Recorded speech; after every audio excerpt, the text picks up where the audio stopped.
Terima kasih Anda masih bersama kami di Sapa Indonesia Pagi. Saudara, Pengadilan Tipikor Jakarta hari ini kembali menggelar sidang kasus korupsi di Kementerian Pertanian dengan terdakwa mantan Menteri Pertanian Syahrul Yassin Limpo. Rencananya ada 8 orang saksi yang akan diperiksa dalam sidang kali ini, termasuk diantaranya adalah keluarga dari SYL. Berdasarkan keterangan dari juru bicara KPK Ali Fikri, 8 saksi itu diantaranya adalah Joyce Triatman selaku staf khusus Menteri Pertanian, Ayun Sri Harahap selaku istri dari SYL, Kemal Redindo selaku anak SYL, kemudian Andi Tenri cucu dari SYL, Yuli Eti Ningsi selaku staf Biro Umum Kementerian Pertanian, kemudian ada Ena Janti Susilo selaku accounting pada Nasdem Tower, saudara.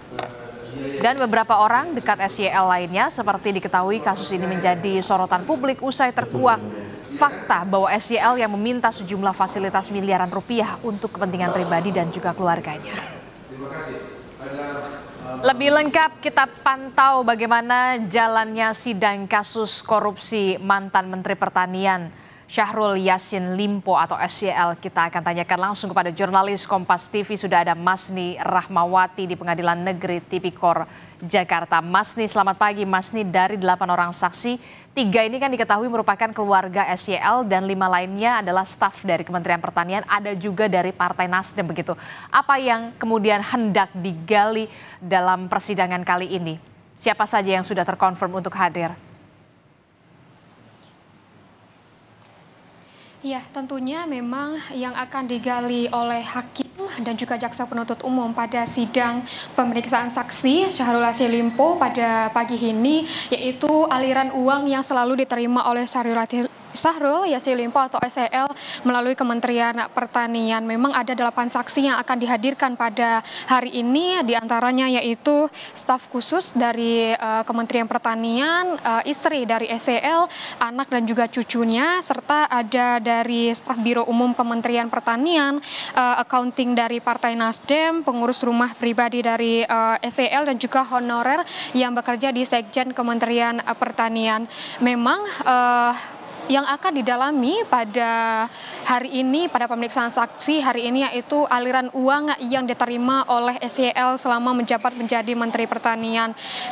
Yang mana kita ketahui pada pemeriksaan saksi sebelumnya, nama-nama ini diantaranya memang sering disebutkan oleh saksi-saksi yang dimintai keterangan.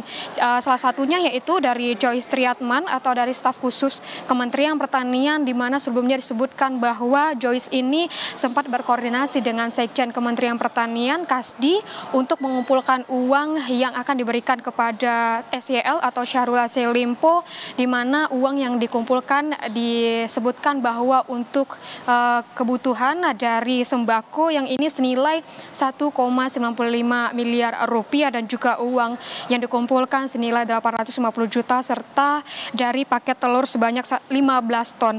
Dan juga ada permintaan dari Joyce ini memang berkoordinasi secara langsung dengan Sekretaris Jenderal, mantan dari Sekretaris Jenderal Kementerian Pertanian, yakni Kasdi Subagjo, yang ini dilakukan pada tahun 2023. Dana-dana yang diperoleh ini yang dikumpulkan sebanyak 1,95 miliar rupiah dan juga 850 juta ini dikumpulkan dari pejabat-pejabat eselon 1 yang ada di Kementerian Pertanian. Dan dana yang senilai 850 juta ini diketahui juga ada pada kwitansi yang berlogo pada Partai Nasdem. Karena inilah dari Joyce Triatman ini akan diperiksa dan dimintai keterangan bagaimana sebenarnya aliran dana sebesar hampir 2 miliar dan juga 850 juta ini. Dan juga diketahui dari pemeriksaan saksi sebelumnya bahwa uang sebesar 850 juta ini mengalir ke Nasdem untuk dari pendaftaran Bacalek, yang dimana ini diberikan juga kepada Syahrul Yassin Limpo. Selain itu pun pemeriksaan pada hari ini juga dilakukan terhadap anak dari SYL sendiri, yaitu Kemal Redindo, yang dimana dimintai keterangan terkait dengan permintaan uang sebesar 200 juta yang dibagi pada dua kwitansi, yaitu 100 juta yang dimintakan kepada Kementerian Pertanian, namun pada saat itu pun tidak ada yang memberikan sumbangan atau yang memberikan pinjaman seperti itu.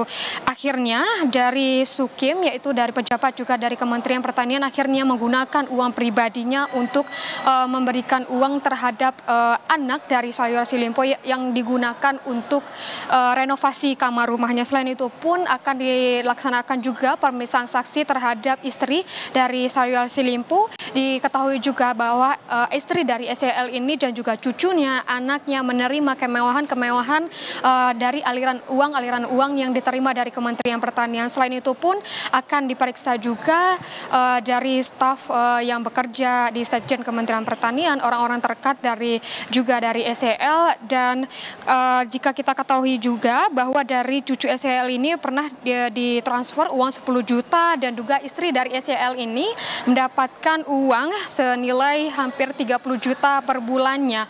Dan jika kita kumpulkan apa saja yang aliran dana yang masuk kepada SYL itu dari uang bulanan yang diberikan untuk istrinya sebesar 30 juta per bulan, pembelian tas mewah untuk istrinya juga ini lebih dari 100 juta, tas mewah ini hampir seharga 105 juta, skincare dan juga perawatan untuk anak dan juga istrinya ini mencapai 17 hingga 50 juta per bulan, dan juga uang sebesar 500 juta yang ditransfer untuk membeli mobil untuk anak SYL, dan juga beberapa uang yang mengalir baik itu untuk SYL ini sendiri maupun untuk keluarganya.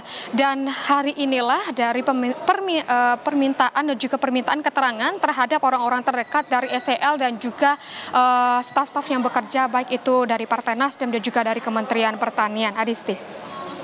Ya, sidang ini akan cukup menarik dan menarik betul begitu ya, karena di sidang kali ini akan menghadirkan keterangan ataupun kesaksian dari anak, kemudian istri, termasuk juga dari Partai Nasdem. Kalau kita melihat kan sebelumnya Anda sebutkan bahwa memang ada dugaan aliran-aliran dana yang kemudian mengalir ke anak, keluarga, bahkan cucu untuk kehidupan mewah dari keluarga SYL ini. Apakah betulkah ini benar-benar mengalir untuk gaya hidup mewah dari SYL dan keluarganya? Kita akan tunggu kesaksian dari anak dan istri SYL. Terima kasih informasinya. Jurnalis Kompas TV Masni Rahmawati melaporkan langsung dari Pengadilan Negeri Tipikor, Jakarta.